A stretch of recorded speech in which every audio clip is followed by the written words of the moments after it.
Alors bonjour à tous, je vous avais promis de vous refaire la vidéo sur le 1700 parce que rappelez-vous je vous l'avais faite à Bassi. Je voulais vous la faire là-bas parce que c'est le lieu mythique de rencontre et de rendez-vous du club VMAX, mais malheureusement j'avais pas eu de chance. Donc déjà c'était avant le confinement, il y avait beaucoup de monde dans la rue, beaucoup de circulation. D'ailleurs c'est marrant parce que ce jour-là les seuls que je voyais dans la rue avec un masque et des gants, c'était des touristes chinois. Voilà, ben, ça c'est juste une petite parenthèse. Alors du coup je me suis dit je vais vous la refaire parce que le son était dégueulasse. La police m'avait fait bouger 2 fois d'endroit. Et un peu énervé, j'avais mis, je pense, le doigt sur le micro, et ce qui fait que on n'entendait rien. Donc aujourd'hui, je voulais vous la faire en pleine nature et regardez toutes les spectatrices que j'ai. Alors là, vous allez halluciner. Hop, regardez. Voilà, elles sont toutes là devant vous. Voilà, voilà. Donc là, c'est vraiment, voilà, je sais pas comment elles s'appellent. Coucou toi, regardez-moi ça. Voilà. Donc elles vont me servir de spectatrices pour cette petite vidéo de présentation de mon VMAX 1700. Bah voilà, écoutez, voilà, on va revenir dessus. Donc la bête est là, hein, comme on dit, hein. Donc qu'est-ce que je peux vous dire de plus? Yamaha a mis énormément de temps à la sortir quand même, hein. Ce qu'il faut voir, c'est que le premier modèle, le 1200, est sorti de 84 à 2007 aux États-Unis et de 86 à 2003 en Europe. Donc vous voyez, c'est une moto qui a été produite pendant plus de 23 ans sans quasiment aucune modification, mis à part la fourche qui est passée de 40 à 43 et les étriers de frein à l'avant qui sont passés d'un simple à double piston. Ça c'est pour à partir de 93. Sinon voilà, donc du coup la gestation pour celle-ci elle a été quand même très longue. Je trouve que Yamaha a mis beaucoup de temps avant de la sortir, mais bon, comme on dit, mieux vaut tard que jamais. Du coup en 2008 celle-ci est arrivée, et comme vous pouvez le voir, c'est quand même un beau et gros bébé, puisque elle fait 318 kg sur la balance. Donc c'est un 1679 cm3 exactement, 200 chevaux. Voilà, donc on retrouve le 4 cylindres en V, hein, comme d'habitude, hein. Donc vous le voyez là, 4 cylindres en V. Donc là il y a une petite personnalisation que n'importe qui peut mettre, donc peut mettre son prénom ou ce qu'il veut, hein. Voilà, donc là ici pour ma part il y a le VMAD qui va venir ici comme sur mon casque, exactement la même couleur, argent ici. Voilà, écoutez, celle-ci c'est vrai que moi pour ma part, même si elle est belle et que Yamaha a réalisé un véritable tour de force, parce qu'ils sont vraiment partis de l'ancien modèle au niveau de la forme pour réaliser celle-ci, à part que celle-ci, vous voyez, elle est vraiment monstrueuse. C'est ce qu'on appelle une muscle bike. Donc c'est vraiment la moto par excellence et les dragsters américains pour les courses. Donc elle est vraiment bodybuildée de partout, parce que bon, j'avais déjà fait une petite comparaison dans mon parking pendant le confinement. Quand on voit ne serait-ce que cette écope par rapport à l'ancien modèle, elle est juste démesurée. Tout est démesuré sur cette moto par rapport à l'autre. C'est vraiment impressionnant. Donc les écopes, le faux réservoir est beaucoup plus large. Quand on est dessus, c'est vraiment impressionnant. Le garde-boue à l'arrière, les pots d'échappement, hein, j'arrête pas d'en parler, ils sont vraiment magnifiques, quoi. Donc 2 sorties de chaque côté, ils sont super beaux. Pour ma part, je les garde d'origine. Je mettrai pas des pots à cras, même si ça fait un bruit, peut-être une sonorité différente. Voilà, donc j'ai juste changé donc le garde-boue avant. Je l'ai mis aux couleurs donc de Kenny Roberts. Donc c'est un ancien coureur moto américain. Voilà, donc elles sont bien assidues, hein, vous avez vu, elles regardent toutes et elles écoutent ce que je dis, hein. Attention, il y aura une interrogation écrite après, hein. Pareil pour mon casque, donc j'ai également fait une personnalisation dessus avec mon petit VMAD sur le côté. Donc V pour VMAX et MAD c'est mon surnom. Voilà ce que je peux vous dire dessus. C'est vrai que voilà, ça a été très long. Moi j'ai pas renouvelé l'erreur que j'avais faite sur le 1200, comme je l'avais dit. Le 1200, si c'était à refaire et si on pouvait revenir en arrière, je pense que je l'aurais acheté neuve en 2002-2003. Donc la chance que j'ai eue dans mon malheur, c'est que j'ai quand même réussi à en trouver une complètement carbone de 2002. Donc je l'avais acheté en 2009. 2002, 8000 km, première main. Je veux dire, on peut pas rêver mieux. Donc c'est une machine que j'ai également transformée en 60e anniversaire comme celle-ci. mais dans les éléments carbone, je les ai toujours. D'ailleurs, je la remettrai en carbone avec le grand 6 bar derrière, parce que voilà, ma femme d'ailleurs la préfère comme elle était avant qu'aujourd'hui. Bon, là je me suis fait plaisir parce que je voulais faire une petite sœur jumelle dans le parking à celle-ci, et c'est vrai, quand je les vois garées toutes les deux côte à côte, bah voilà, c'est un rêve de gamin qui s'est réalisé, parce que cette machine c'est vraiment un rêve de gamin. Pour ma part, c'est vraiment la moto que j'ai toujours rêvé d'avoir. C'est vraiment sympa là où on est, hein. Il y a des tracteurs, des vaches, donc c'est la ferme de Vouélan, c'est sympa. D'ailleurs, je viens de faire quelques petites courses pour la maison. J'en profite pour sortir un peu pendant ce confinement, parce que j'aide un ami qui a une association pour pouvoir lui donner un coup de main. Donc ça me permet moi de servir bénévolement, d'aider les autres, et puis en même temps bah voilà, de prendre un petit bol d'air. Quand on voit ce soleil, regardez-moi ça, c'est juste magnifique. En plus des vaches, regarde-moi ça, super mignonne. Bah non, on va pas mordre quand même. Et voilà, donc pour revenir à la machine, celle-ci, quand j'ai appris que Yamaha allait la sortir du catalogue, donc en 2016, j'ai appris ça, mais vraiment, j'y croyais pas d'ailleurs, hein, parce que c'est une moto qui est sortie de 2008 à 2016. Donc vous avez vu, en termes de longévité par rapport à la précédente, c'est vraiment rien du tout. C'est pour ça que je vous dis que celle-ci n'aura jamais l'aura que l'autre avait. L'autre, elle traverse le temps. L'autre, quand je la sors encore aujourd'hui, elle prend pas une ride.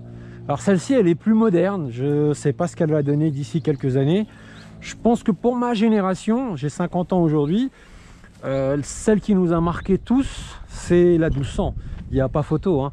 Alors celle-ci, peut-être que la génération de mes petits frères, la génération des gens plus jeunes, bah, je pense qu'ils vont plus s'orienter vers celle-ci, parce qu'elle est plus moderne. Voilà, tout est différent, hein. On voit l'optique avant, voilà, tout est démesuré. Regardez-moi ce radiateur, la largeur de ce radiateur, c'est juste impressionnant. Et je vous dis, ces écopes, c'est vraiment des écopes à la Mad Max. Et comme je l'ai déjà dit, je sais que je vais me répéter, mais bon, voilà, ça fait partie aussi des acteurs que j'aime beaucoup.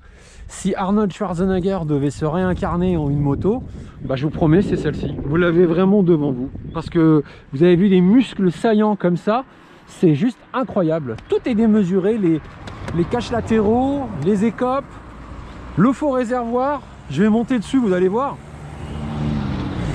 Je vais poser ça là, mais regardez quand je monte dessus, voilà, regardez-moi juste cette largeur. Vous avez vu cette largeur par rapport à la précédente? La précédente aujourd'hui, quand on la voit, parce que moi je me rappelle à l'époque, la précédente, quand je la comparais à la FZX, la petite sœur de la VMAX comme on l'appelait, la FZX, elle faisait monstrueuse, la 1200. Aujourd'hui, dans mon parking, quand elles sont côte à côte, les unes à côté des autres, mais je vous promets, celle-ci, elle est tellement large. L'autre, on voit même pas les écopes. Les écopes, elles sont à peine cachées. On doit se déporter sur la gauche ou la droite pour les voir. Celle-ci, elle est impressionnante. Ah bah dis donc, elle a tout fait. Et voilà, donc regardez l'instrumentation. Tout est électronique, bien sûr. Tout est digital. Voilà, on n'a plus rien à voir avec la précédente, c'est sûr.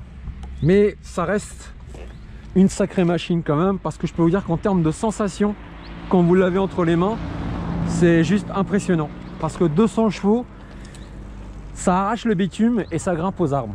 C'est vraiment une moto de dingue de ce côté-là. Et ça accélère tout le temps, tout le temps, tout le temps. En deuxième, en troisième, en quatrième. On n'a pas besoin de redescendre un rapport et c'est reparti. C'est impressionnant. En termes de poussée, c'est juste affolant. D'ailleurs, je vous dis, hein, au championnat de France de dragster, bah, les VMAX marchent très très fort, hein. Donc après ce confinement, j'aurai l'occasion, j'espère, d'aller les voir, de leur faire un petit coucou et en même temps de faire une vidéo pour ma chaîne YouTube que je vous présenterai. Mais vous verrez, c'est vraiment des machines de dingue, hein.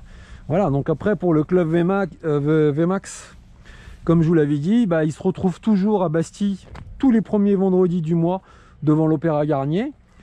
Voilà, donc si vous avez un VMAX en région parisienne et que vous voulez éventuellement venir les retrouver, il n'y a aucun problème, hein. Généralement, il y a un petit resto qui se fait juste après. Et puis après, bah, on parle des différentes balades ou voyages à venir au cours de l'année. Voilà, quoi vous dire de plus sur cette moto. Voilà, donc pour revenir à la conversation, je vous disais que quand j'ai appris que Yamaha allait la sortir du catalogue en 2016, je me suis dit, c'est pas possible, Mad, il faut pas renouveler l'erreur que tu as faite sur la 1200. Donc vas-y, fonce. J'ai la chance de connaître un petit concessionnaire, c'est même pas un petit concessionnaire, c'est un agent. Du coup, j'ai pu voir avec lui pour qu'il m'en trouve une rapidement, mais je voulais absolument celle-ci, la 60e anniversaire, pas une autre. Donc ce qu'il faut savoir, c'est qu'en 2016, ils les ont sortis soit en grès mat, soit en 60e anniversaire.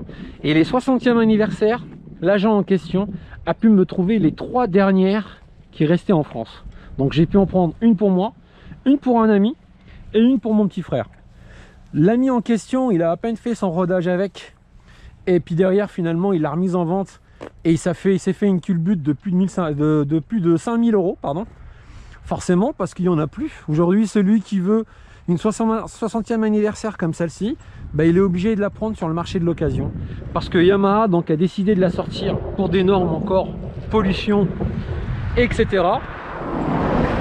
Parce que ce que je trouve dommage quand même, pour que ce soit la moto ou l'automobile, je travaille dedans depuis 25 ans, je trouve qu'on est en train d'aseptiser l'automobile, la moto, et de nous ramener au tout électrique. Alors je n'ai rien contre le tout électrique, mais quand je vois à côté de moi un scooter électrique démarrer, on l'entend même pas, c'est un courant d'air, alors que je trouve qu'un motard, le bruit peut nous sauver la vie, quoi. Donc pour ma part, je veux pas non plus qu'une moto fasse du boucan de trop, mais un minimum, parce qu'au moins on nous entend arriver, et les automobilistes peuvent faire un peu plus attention à nous. Voilà.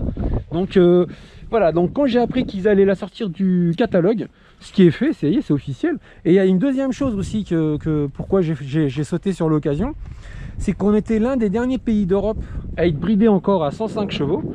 Et depuis 2016, c'est plus le cas. C'est-à-dire qu'une moto qui sort aujourd'hui en France, si elle fait 200 chevaux comme celle-ci, eh ben elle est d'usine et elle sort en carte grise en 200 chevaux.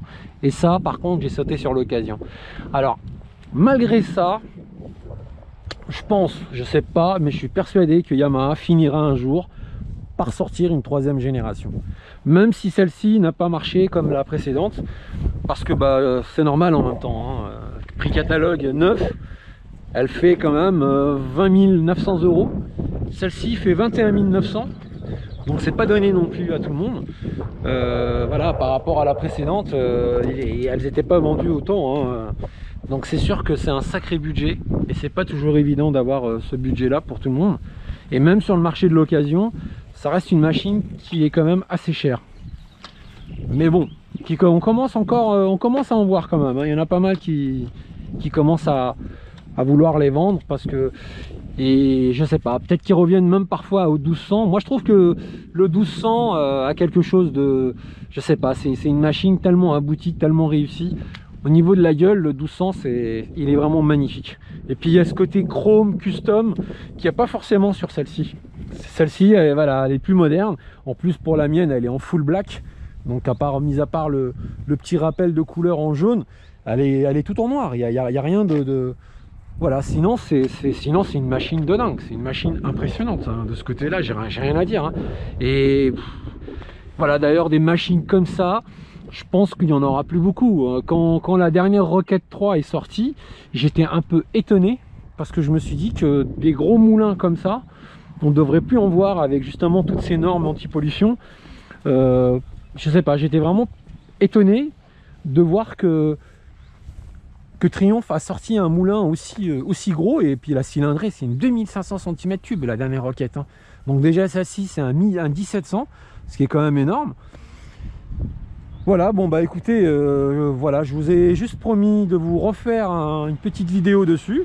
En plus de ça, j'ai des belles spectatrices quand même avec moi. Tu vois, regarde ma mère. Ça va ma mère? Voilà, donc elles sont très sages. Et là, vous voyez, on revient à la nature, c'est quand même beau. Voilà, j'espère juste que ce confinement va bientôt se terminer. Donc on a eu une date du 11 mai, en espérant que ça sera maintenu. Moi personnellement, à court terme, je ne vois pas de solution. Parce que déconfiner les gens, c'est bien, mais il ne faudrait pas qu'on se prenne une deuxième vague, comme ce qui est en train de se produire en Chine. Voilà, c'est très compliqué de comprendre ce qui se passe en ce moment. C'est vraiment bizarre de voir comme ça la circulation vide. C'est étonnant, et c'est même flippant parce que on se dit parfois c'est un cauchemar. Moi pour ma part j'ai l'impression de rêver et je me dis c'est juste un cauchemar, et le lendemain quand je me réveille et que que je descends pour ne serait-ce qu'à la boulangerie et que je vois des gens dans la rue avec des masques, plus d'1 mètre entre chacun pour faire la queue, bah là je me dis non, on est vraiment on est dans la réalité et c'est pas du tout un cauchemar. Voilà, en espérant que ça va vraiment bientôt se terminer. Voilà, bah écoutez, j'espère que le son sera mieux que celle que je vous avais faite à Bastille. Celle de Bastille, c'est voilà, je voulais vraiment la faire ce jour-là parce que c'était par rapport au lieu de rendez-vous du Club VMAX. Et en même temps, voilà, j'avais pas eu de chance ce jour-là. Donc c'est vrai que j'ai eu beaucoup de commentaires dans la vidéo en disant qu'on n'entend rien. Alors j'ai aussi commandé des micro-cravates, mais malheureusement avec ce qui se passe en ce moment, bah, mis à part les denrées alimentaires, tout le reste, bah, ça fonctionne pas. Donc la livraison elle est en cours chez Amazon, mais le temps de recevoir ma commande, je pense que je vais à mon avis attendre encore pas mal de temps. Voilà, donc tout doucement je m'équipe et quand je serai mieux équipé, bah voilà, ça sera je pense que je réaliserai des meilleures vidéos et de meilleure qualité. Voilà, bon bah écoutez, sur ce, je vous laisse. Je vous dis à très bientôt. Voilà, en compagnie des petites vaches. Voilà, à très bientôt. Au revoir.